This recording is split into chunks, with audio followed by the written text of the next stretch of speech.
सभी आंगनबाड़ी सेविका सहायिका मिनी बहनों का आज शाम की सच्ची खबरों में स्वागत है। आइए देखते हैं आज के इस वीडियो में क्या क्या जानकारी लगी हुई है। तो सबसे पहले बात कर लेते हैं 17 दिसंबर की, यानी कि कल कोर्ट के लिए जिन भी आंगनबाड़ी बहनों ने सहयोग किया है उसके बारे में। तो यहां पर 8 बहनों ने कल 17 तारीख को सहयोग राशि सुनील जी के अकाउंट में भेजी है, जो कि अनीता देवी बहन हैं, अहिरौला आजमगढ़ से आती हैं, 200 रुपये का सहयोग इन्होंने किया है। गीता वर्मा बहन हैं, सरेनी रायबरेली से आती हैं, 500 का सहयोग इन्होंने किया है। रिंकू मौर्य हैं, गाजीपुर से, 400 का सहयोग इन्होंने किया है। मीना सिंह सरेनी रायबरेली से 200 का सहयोग इन्होंने किया है। मिथिलेश सिंह सैदपुर गाजीपुर में है, 251 का सहयोग इन्होंने किया है।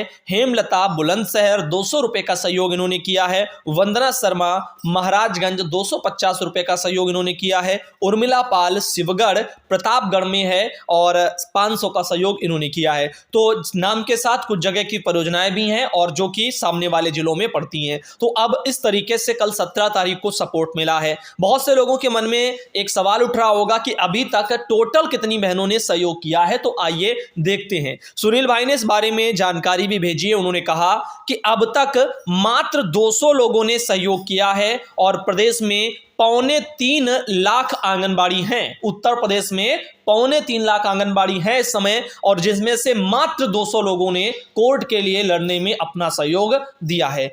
सब घर बैठे मानदेय बढ़ाने के लिए सोचती हैं, लेकिन संघर्ष के लिए 100 रुपया 50 रुपया देने में भी कतराती हैं। 200 लोगों के सहयोग से हाई कोर्ट में भी बड़ा वकील करना मुश्किल है और लोग सोचते हैं कि देश का बड़ा वकील करो।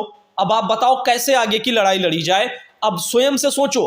अब जहां पर बात आती है सुपरवाइजरों को पैसे देने की, वहां पर बहनें 200, 500, 1000 रुपए जहां जैसे वसूलियां होती हैं वहां वैसे उनको देती हैं, एक बार भी उसका विरोध नहीं करती। और यहां खुद की लड़ाई के लिए अपने लिए पैसे 50 रुपया 100 रुपया देने में भी कतराती हैं। मैंने कहा था कि अगर हर बहन 100 रुपया भी देगी तब भी करोड़ों में हो जाएंगे। लेकिन अब सोचो, 4.25 लाख की संख्या वाली बहनें वाले प्रदेश में मात्र 200 लोगों का सपोर्ट आया है कोर्ट के लिए। अंदाजा लगा सकते हो कि आखिर लड़ाई हम लोगों की क्यों सफल नहीं होती। एक रीजन इसका यह है, अब जहां जहां कोई वसूलियां जाकर के करता है अगर धरने के नाम पर, तो उसमें हर कोई मजबूरीवश अपना दे देता था। तो वसूली की आदत लग गई है। अगर कोई वसूलेगा तो मिल जाएगा, लेकिन अगर स्वेच्छा से चाहोगे सहयोग राशि जो अपनी मर्जी से दे सकता है, तो उसमें कोई हाथ नहीं बटाएगा। उसमें मात्र 200 लोग ऐसे मिले हैं। बाकी आप सोचो, जब वसूलियां होती हैं अधिकारियों के माध्यम से हर जगह, तो हर कोई हर जगह पकड़ा देता है, लेकिन अपने ही जो है अच्छे भविष्य के लिए अगर कोर्ट का एक बार दरवाजा खटखटाने की बात की जाए, लड़ने की बात की जाए, तो उसमें मात्र 200 लोग यहां पर सामने देखने को मिले हैं। अंदाजा लगा सकते हो, 2.25 लाख वाली आंगनबाड़ी बहनों वाले प्रदेश में मात्र 200 लोगों का सहयोग आया। अब देखिए लिखा है कि अगर हाई कोर्ट में भी बड़ा वकील करना पड़े तो भी उसकी फीस 1 से 2 लाख रुपया प्रति पैरवी लगती है। केस तो फाइल करवा दो आपने लगा करके, पैरवी के लिए भी पैसा लगता है, क्योंकि एक ही बार में आपका केस फाइनल नहीं हो जाता। तो इसके लिए भी सोचो।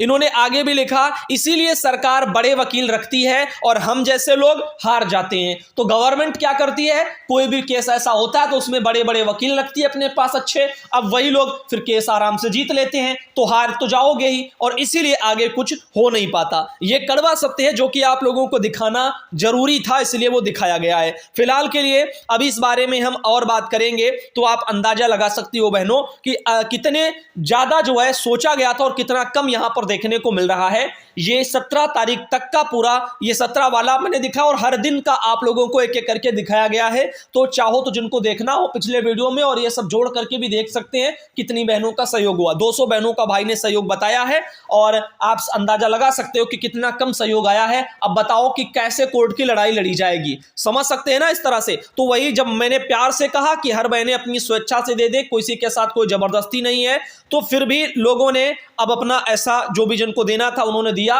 तो मात्र 200 लोग चाहते हैं 2.25 लाख आंगनबाड़ी बहनों में कि कोर्ट से लड़ा जाए, और उसमें वो साथ खड़े हैं और वो अपने जो है पैसों को बढ़वाने के लिए जो है लड़ रहे हैं। बाकी 2.25 लाख में बाकी जो लाखों की तादाद में है टोटल के टोटल वो कोई नहीं चाहते कि ना पैसा बढ़े ना कुछ हो। हाँ, हाथ पर हाथ रख करके घर बैठे सोचते जरूर हैं कि पैसा बढ़ जाए। इधर बात करते हैं अगली एक जानकारी की। जैसा कि आप देख सकते हैं कि बहन है जिनके सामने समस्या आ रही है। सेवा में बाल विकास परियोजना अधिकारी प्रभारी जो मिहिरपुरवा शायद पड़ता होगा या मिहीपुरवा, जो कि बहराइच में है, वहां पर उन्होंने लिखा कि कमल स्वयं सहायता समूह के लीडर संदीप सिंह ने आंगनबाड़ी कार्यकर्ती मीना देवी और जो है उनको अपने यानी जाने के लिए तैयार हो रही थी स्कूल को, तभी इसी बीच संदीप सिंह आंगनबाड़ी के घर पहुंच गया। आंगनबाड़ी कार्यकर्ती के राशन मांगने पर संदीप सिंह आग बबूला हो गया। बद्दी बद्दी गाली और मारपीट करके गला दबाया और जाति सूचक जो है चमार जाति कह करके गाली गलौज के संबंध में इस तरह से उन्होंने अपना ज्ञापन दिया है। तो कहीं ना कहीं ऐसा एक मैटर सामने देखने को मिला है। तो इसी में उन्होंने लिखा कि महोदय आपको अवगत कराना है कि प्रार्थनी आंगनबाड़ी कार्यकर्ती मीना देवी आंगनबाड़ी केंद्र प्राथमिक विद्यालय जंगल और शायद कुछ और इनका क्षेत्र का नाम है गुलरीघा, पता नहीं क्या लिखा है, गुलरिया सेकंड, उस पर कार्यरत है। जो कि आज दिनांक 17 तारीख को दिन शनिवार को लगभग 9 बजे आंगनबाड़ी कार्यकर्ती के घर पहुंच करके संदीप सिंह ने कहा कि हम आपका इंतजार कर रहे थे लेकिन आपने हमको फोन नहीं किया। तो जो है उसने हमसे कहा कि पोषण मिशन का राशन जो है इसी जो है हम नहीं देंगे और आपका जो है अधिकारी हमारा कुछ नहीं बिगाड़ पाएगा। इसी बीच की यानी बात को लेकर के कल समूह के लीडर संदीप सिंह गुस्से में आकर के कार्यकर्ती से मारपीट करने लगे, गाली गलौज करके, गला दबा करके, और फिर जो है ये सब हाथों से कई बार जो है मारा है। इस तरह से उन्होंने लिखा है, जान से मारने की धमकी भी दी है। गाँव के कुछ लोगों ने जब वहाँ पहुंचे तो फिर वहाँ से फरार हो गए, जो कि जो है ये जो है अनुचित है ऐसा उन्होंने कहा है। जो कि उसके पति जो बयान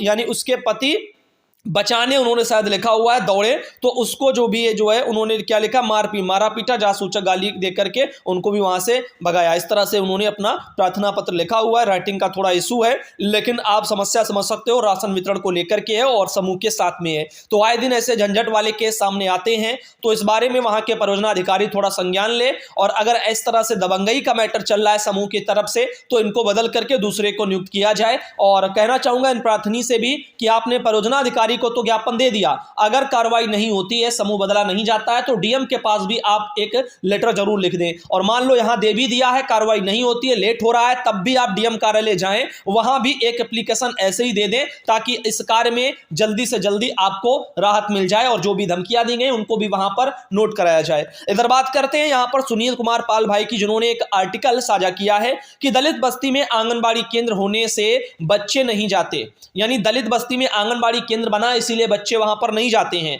तो उन्नाव के एक ग्राम प्रधान हैं, उन्होंने दूसरी जगह पर आंगनबाड़ी केंद्र बनवाने को पत्र लिखा है।